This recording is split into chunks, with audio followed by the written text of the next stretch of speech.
So ayan guys, nagluluto ako ng tuna with egg and tomato for today's video sa aking lunch.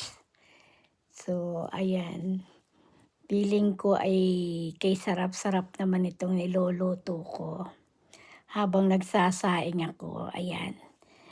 So ayan na nga guys, simpleng ulam lang ang ating niluto ngayon sa ating pang-lunch.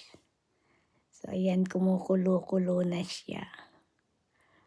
O 'di ba? Wala ka nang hahanapin pa, ito lang ay solve na ang tummy ko dito. So ayan, habang kumukulo naman siya guys, ayan, luto na rin yung rice at tayo ay mag-aahin na para tayo ay makapag lunchtime na.